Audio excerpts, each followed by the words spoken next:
नमस्कार, बहुत स्वागत है आपका सोशल मीडिया स्पेशल बुलेटिन देख रहे हैं आप और मैं हूं आपके साथ पायल। खबरों की करेंगे शुरुआत, लेकिन उससे पहले नजर सुर्खियों पर। और आज हमारी खबर जिस पर हमारी नजर रहने वाली है वो है सऊदी अरब दौरा बीच में छोड़कर स्वदेश लौटे प्रधानमंत्री नरेंद्र मोदी। इसके अलावा सीसीएस की बैठक में पीएम नरेंद्र मोदी शामिल होंगे।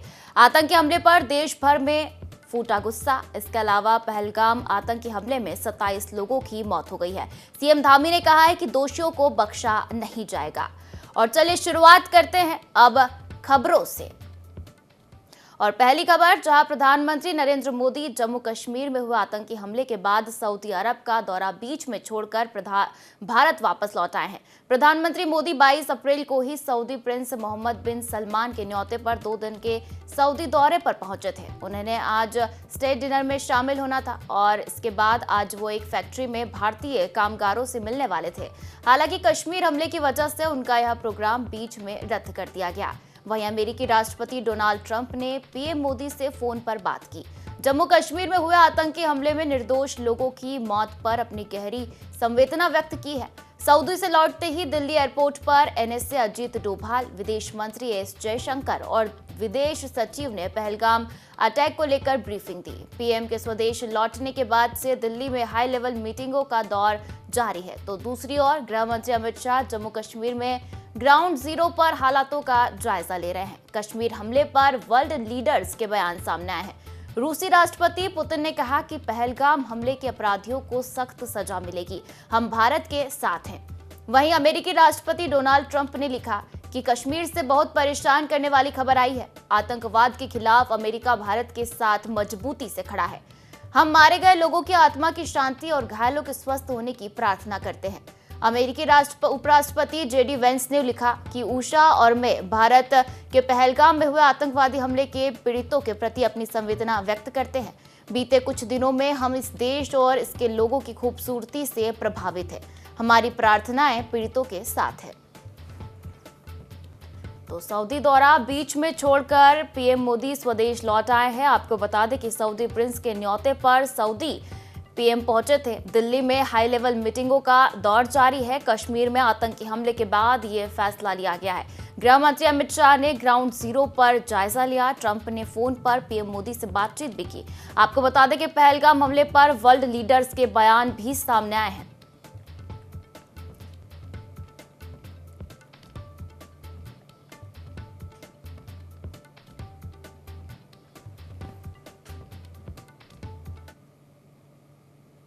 चलिए अगली खबर का रुख करेंगे, जहां पहलगाम केंद्रीय गृह मंत्री अमित शाह पहुंचे। हमले वाली जगह अमित शाह पहुंचे और स्थलीय निरीक्षण किया।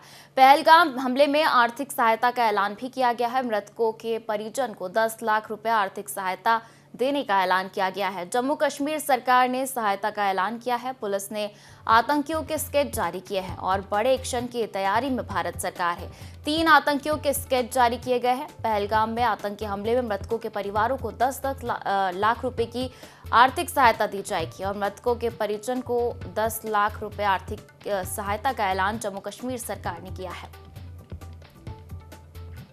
तो देखिए, पहलगाम केंद्रीय गृह मंत्री अमित शाह पहुंचे और हमले वाली जगह पहुंचकर जायजा लिया। पहलगाम हमले में आर्थिक सहायता का ऐलान भी जम्मू कश्मीर सरकार ने किया है। मृतकों के परिजन को 10 लाख रुपए आर्थिक सहायता दी जाएगी। जम्मू कश्मीर सरकार ने सहायता का ऐलान किया है और पुलिस ने आतंकियों के स्केच भी जारी किए हैं। आप टीवी स्क्रीन पर आतंकियों के स्केच देख सकते हैं। बड़े एक्शन की तैयारी में अब भारत सरकार है। लगातार हाई लेवल मीटिंगों का दौर जारी है और इस दौरान एक बड़े प्रहार की आशंका जताई जा रही है भारत सरकार की ओर से। आपको बता दें कि पहलगाम में हुआ ये हमला पुलवामा अटैक के बाद दूसरा सबसे बड़ा हमला माना जा रहा है और इसी को लेकर पूरा देश आक्रोशित नजर आ रहा है। आपको बता दें कि इस हमले में 27 पर्यटकों की मौत हुई है, तो पूरा देश आक्रोशित है। लगातार बयानबाजी का दौर जारी है और इसी के साथ प्रार्थनाओं का दौर भी जारी है, क्योंकि इस हमले में कई लोग घायल भी हुए हैं जिनके स्वस्थ होने की कामना लगातार देशवासी कर रहे हैं।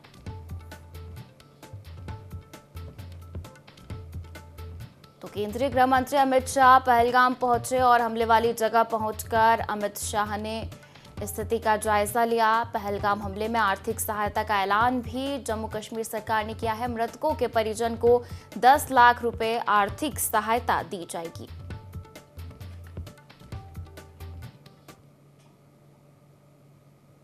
चलिए आगे बढ़ेंगे और जम्मू कश्मीर के पहलगाम में हुए आतंकी हमले में 27 लोगों की मौत हो गई है, जबकि 1 दर्जन से अधिक घायल है।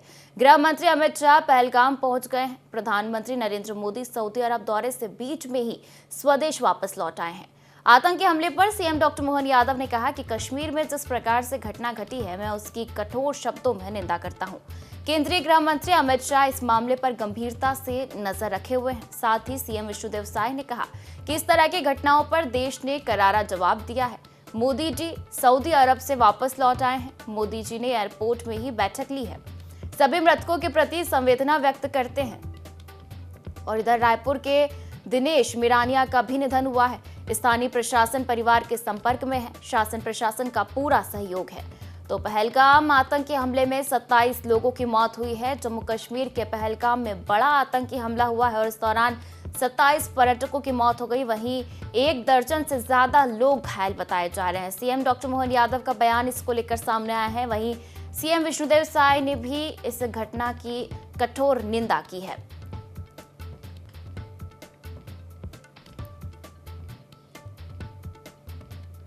देखिए, जम्मू कश्मीर के पहलगाम में हुए आतंकी हमले में 27 लोगों की मौत हुई है, जबकि 1 दर्जन से अधिक लोग घायल बताए जा रहे हैं। गृह मंत्री अमित शाह पहलगाम पहुंचे।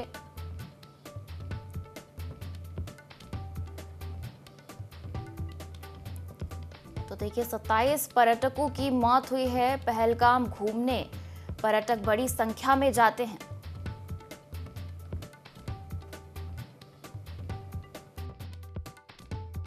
में जिस प्रकार से नृशंस घटना घटी है, मैं कठोर शब्दों में उसकी निंदा करता हूं।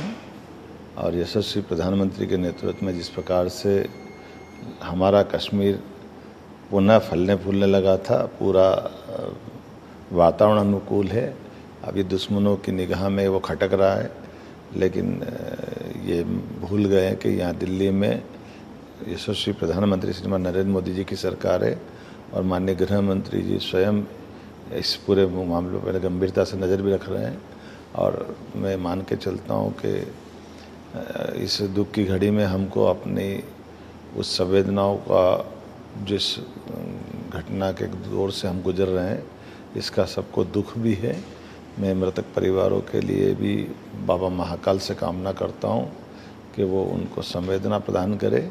और इस घड़ी में हमको सब्र से भी काम लेना है, लेकिन ऐसे दुश्मनों को कोई छोड़ेंगे नहीं। निश्चित रूप से उनको इसकी कीमत चुकाना पड़ेगी।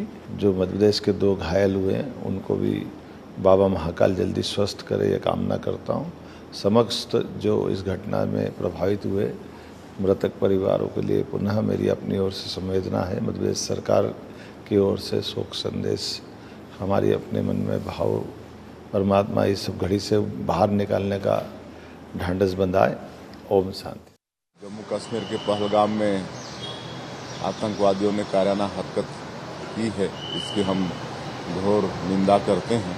और जो भी इसमें मृतक हैं, उनके प्रति संवेदना व्यक्त करते हैं।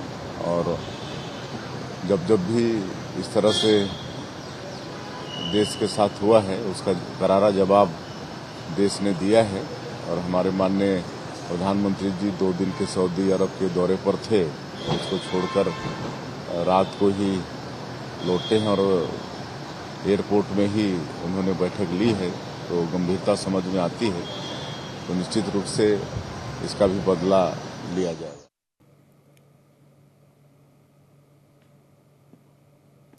तो जम्मू कश्मीर में हुए आतंकी हमले पर पूर्व डिप्टी सीएम टीएस सिंहदेव ने गहरी शोक संवेदना प्रकट की है। उन्होंने कहा कि कुछ दिनों से जम्मू कश्मीर में शांति थी, प्रजातांत्रिक प्रक्रियाएं भी बहाल हुई है। और चलिए आगे बढ़ते हैं और अगली खबर का रुख करते हैं, जहां पर अगली खबर उत्तराखंड से है, जहां मुख्यमंत्री पुष्कर सिंह धामी की अध्यक्षता में सीएम आवास में बैठक आयोजित की गई, जिसमें जम्मू कश्मीर के पहलगाम में पर्यटकों पर कायराना आतंकी हमले में मारे गए निर्दोष लोगों को श्रद्धांजलि अर्पित की गई। मुख्यमंत्री ने हमले में अपने प्रियजनों को खोने वाले परिवारों के प्रति गहरी संवेदना व्यक्त की है। उन्होंने कहा कि उत्तराखंड वासियों की ओर से मैं शोक संतप्त परिवारों के साथ अपनी पूरी संवेदना प्रकट करता हूं। यह कायराना हमला केवल निर्दोष लोगों पर नहीं बल्कि हमारे देश की संस्कृति, शांति और मानवता के मूल्यों पर भी हमला है। सीएम धामी ने आगे कहा कि इस कुकृत्य का मुंह तोड़ जवाब दिया जाएगा और दोषियों को बख्शा नहीं जाएगा। तो पहलगाम में बड़ा आतंकी हमला हुआ है। आतंकी हमले में 27 पर्यटकों की मौत हुई। सीएम धामी ने पर्यटकों को श्रद्धांजलि अर्पित की है। आपको जानकारी दे दें कि जम्मू कश्मीर के पहलगाम में बड़ा आतंकी हमला हुआ। 27 पर्यटकों की इस दौरान मौत हो गई। और आपको बता दें कि इस पर पूरा देश आक्रोशित है और लगातार अपनी प्रतिक्रियाएं दे रहा है। आपको बता दें कि पहलगाम केंद्रीय गृह मंत्री अमित शाह पहुंचे और हमले वाली जगह अमित शाह पहुंचे और स्थलीय निरीक्षण किया। आपको बता दें कि पहलगाम हमले में आर्थिक सहायता का भी ऐलान किया गया है। मृतकों के परिजन को 10 लाख रुपए आर्थिक सहायता जम्मू कश्मीर सरकार देगी और पुलिस ने आतंकियों के स्केच भी जारी किए हैं। तो आतंकी हमला देखने को मिला है।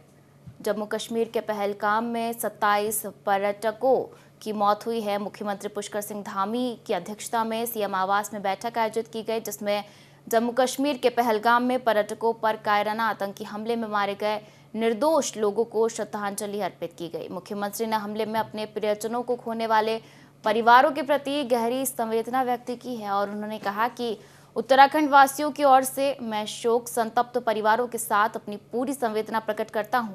यह कायराना हमला केवल निर्दोष लोगों पर नहीं बल्कि हमारे देश की संस्कृति, शांति और मानवता के मूल्यों पर भी हमला है। सीएम धामी ने आगे कहा कि इस कुकृत्य का मुंह तोड़ जवाब दिया जाएगा और दोषियों को बख्शा नहीं जाएगा।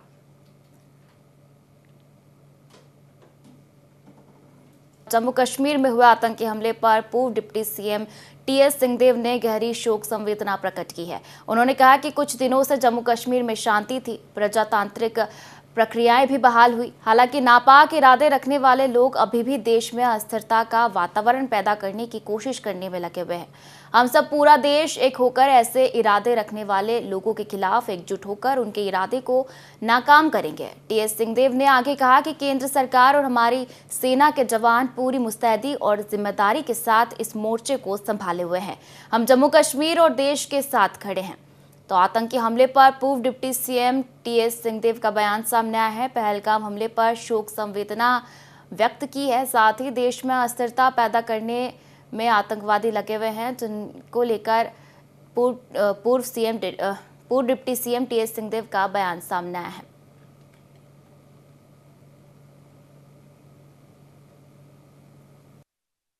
दुखद, बहुत ही गंभीर, बहुत ही स्तब्ध करने वाली वारदात हुई है। जम्मू कश्मीर में 24 से ज़्यादा लोगों के शहीद होने की जानकारी मिल रही है और सर्वप्रथम उन शहीद परिवारों के प्रति गहरी शोक संवेदना प्रस्तुत करना चाहूँगा अपनी ओर से, हम सब की ओर से, देशवासियों की ओर से। कुछ दिनों से जम्मू कश्मीर में शांति थी, प्रजातांत्रिक प्रक्रियाएं भी बहाल हुई, लेकिन नापाक इरादे रखने वाले लोग अभी भी देश में अस्थिरता का वातावरण पैदा करने की कोशिश में लगे हैं।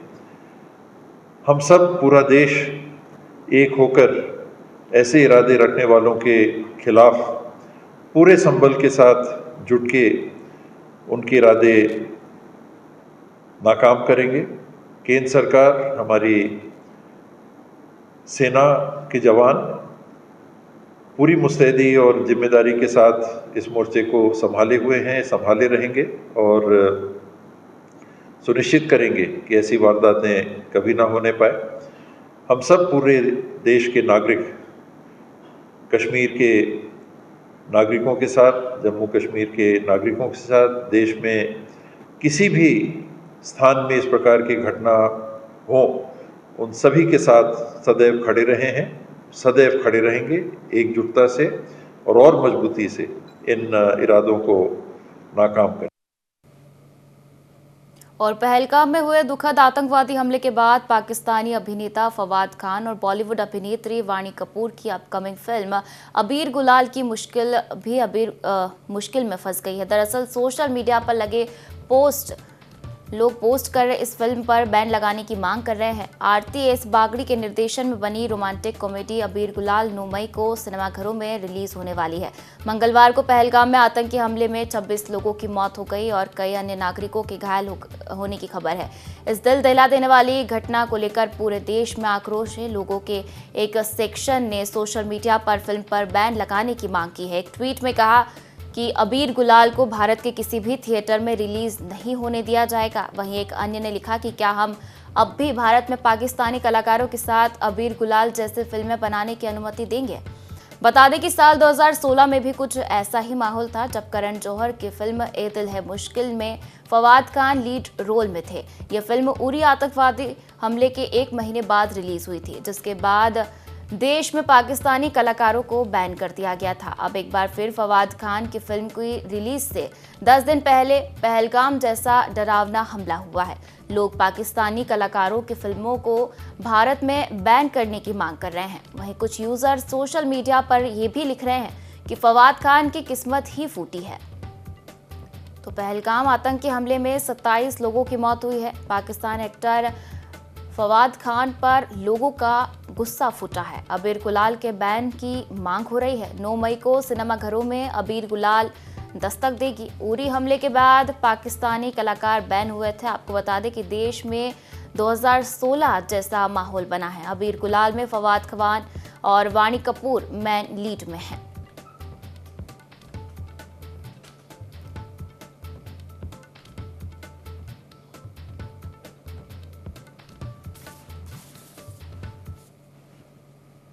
और चीन में एक ऐसा हाइड्रोजन आधारित विस्फोटक उपकरण सफलतापूर्वक परीक्षण किया है जो पारंपरिक परमाणु हथियारों के बिना भी अत्यधिक गर्मी और विनाशकारी क्षमताएं रखता है।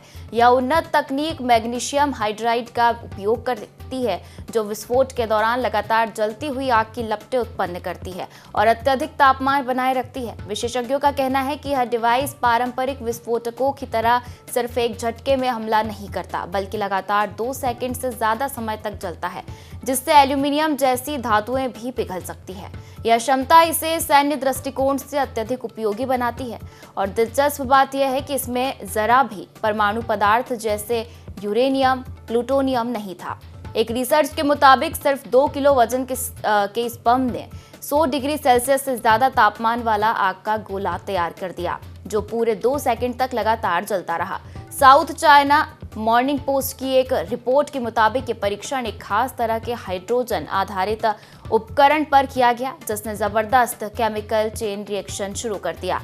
इसका नतीजा था कि 1000 डिग्री सेल्सियस से भी ज्यादा तापमान वाली आग की गेंद जो लगातार 2 सेकंड तक जलती रही, यह अवधि पारंपरिक विस्फोटकों से करीब 15 गुना ज्यादा है। इस हथियार का विकास China state ship building corporation द्वारा किया गया है। विशेषज्ञ इसे चीन की सैन्य शक्ति में एक बड़ा तकनीकी उन्नयन मान रहे हैं। रिपोर्ट के अनुसार परीक्षण के दौरान डिवाइस से उत्पन्न विस्फोट की तीव्रता 428.43 किलो पास्कल मापी गई, जो 2 मीटर की दूरी पर दर्ज की गई। यह TNT से लगभग 40% कम विस्फोटक दबाव देता है, लेकिन इसकी असली ताकत है लगातार पैदा होने वाली भीषण गर्मी। सैन्य उपयोग और रणनीतिक मायने जान लेते हैं इसके। तो इस हथियार का संभावित उपयोग बिजली संयंत्रों, संचार केंद्रों और परिवहन नेटवर्क जैसे संवेदनशील और रणनीतिक लक्ष्यों को सटीक रूप से नष्ट करने में किया जा सकता है। यह दुश्मन की आपूर्ति लाइनों को काटने या उनकी सेना की आवाजाही में बाधा डालने के लिए भी उपयुक्त हो सकता है। यह परीक्षण ऐसे समय पर सामने आया है जब चीन की ताइवान के आसपास सैन्य गतिविधियां तेज हो रही है। अमेरिका और उसके सहयोगियों द्वारा ताइवान को हथियारों की आपूर्ति और संयुक्त सैन्य अभ्यासों से समर्थन देने के बाद यह नया परीक्षण चीन की एक रणनीतिक प्रतिक्रिया के रूप में देखा जा रहा है। विश्लेषकों का मानना है कि यह विस्फोटक डिवाइस न केवल तकनीकी रूप से एक छलांग है, बल्कि एशिया प्रशांत क्षेत्र में शक्ति संतुलन को भी प्रभावित कर सकता है। और अब आइए जान लेते हैं कि ये बम कैसे काम करता है। इस डिवाइस में एक पारंपरिक विस्फोटक जैसे ही एक्टिवेट होता है। यह पाउडर तेजी से गर्म होता है और हाइड्रोजन गैस छोड़ता है। ये गैस बेहद ज्वलनशील होती है और तुरंत जल उठती है। इससे जो आग का गोला बनता है वह तीव्रता में पारंपरिक बमों से कहीं ज्यादा होता है और यह बिना किसी रेडिएशन के काम करता है। यही वजह है कि इसे हाइड्रोजन बम की नई किस्म माना जा रहा है।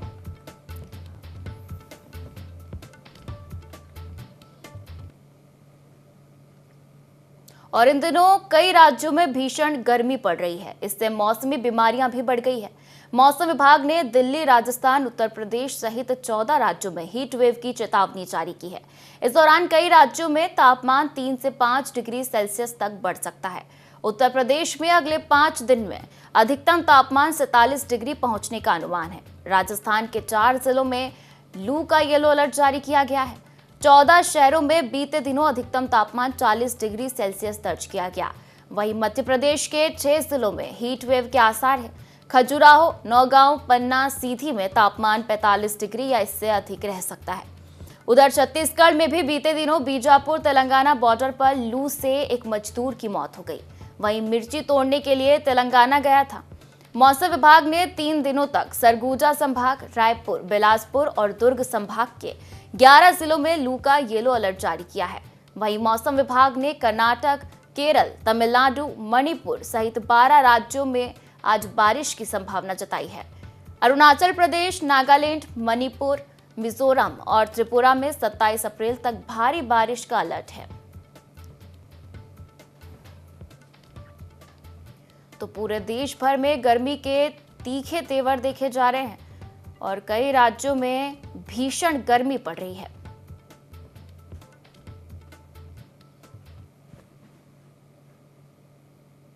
और हफ्ते के तीसरे कारोबारी दिन आज यानी बुधवार 23 अप्रैल को शेयर बाजार में तेजी रही। सेंसेक्स ने 450 अंक चढ़कर 80,000 के ऊपर कारोबार किया। निफ्टी में करीब 150 अंक की तेजी दिखी। ये 24,300 के स्तर पर है। सेंसेक्स के 30 शेयरों में से 24 में तेजी दिखी। HCL टेक के शेयर में करीब 8% की तेजी है।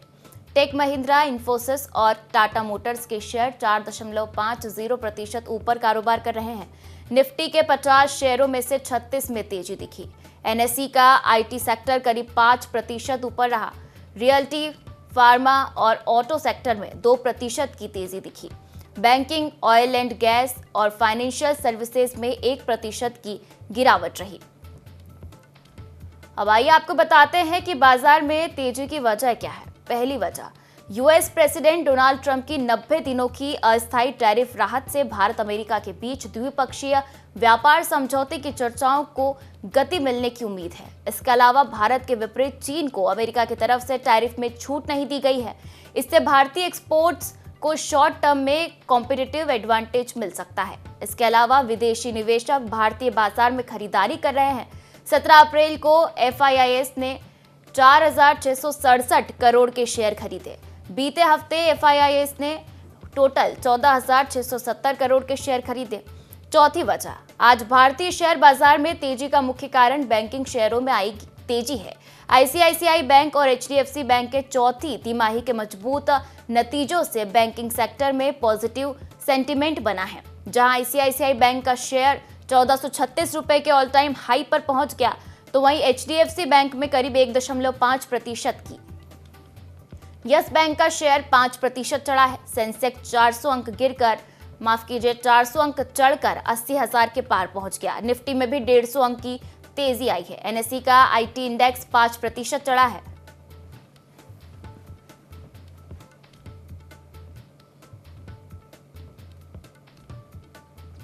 तो ग्लोबल मार्केट में तेजी दिख रही है। विदेशी निवेशकों की खरीदारी जारी है और कल बाजार में तेजी रही थी।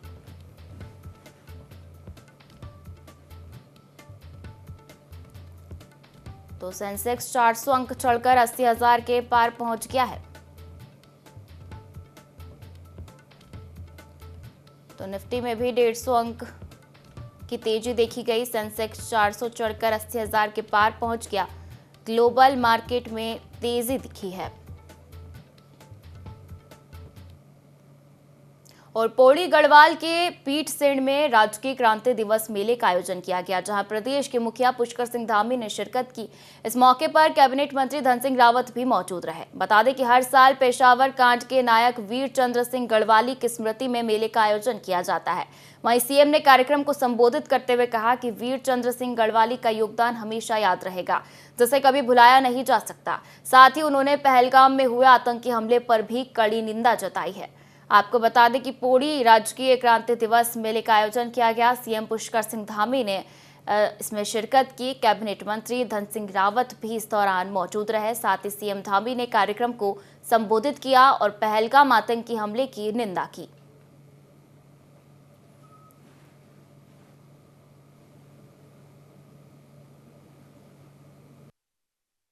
मैं यहाँ भी बहुत सारे नौजवान युवा होंगे, मैं जो परीक्षाओं की तैयारी कर रहे होंगे, मैं देख रहा था जब मैं ऊपर से आ रहा था, बहुत सारे हमारे होनहार बच्चे भी यहाँ थे। मैं उनसे भी कहना चाहता हूँ, मन लगाकर पढ़ाई करिए, तैयारियां करिए। आपको कोई ताकत अब आपकी प्रतिभा और क्षमता के साथ अन्याय नहीं करेगी। आपका चयन निश्चित रूप से होगा, आपको मौका मिलेगा। भाइयों बहनों, इसके साथ साथ हमारी सरकार ने देवभूमि उत्तराखंड का एक मूल अस्तित्व है, उसकी डेमोग्राफी के साथ उसके मूल्यों को सुरक्षित रखने के लिए भी हमने पूरी तरह से संकल्पबद्ध होकर हम काम कर रहे हैं। इस संकल्प के साथ ही हमने प्रदेश में लैंड जिहाद, लव जिहाद और थूक जिहाद जैसी घृणित मानसिकताओं के खिलाफ भी कड़ी कार्रवाई सुनिश्चित की है। साथ ही हमने प्रदेश में एक सख्त धर्मांतरण का कानून भी लागू किया है। अब कोई यहाँ धर्मांतरण जैसी घिनौनी हरकतों को भी आगे नहीं बढ़ा पाएगा। और इस बुलेटिन में फिलहाल इतना ही। आप बने रहिए IND24 के साथ। नमस्कार।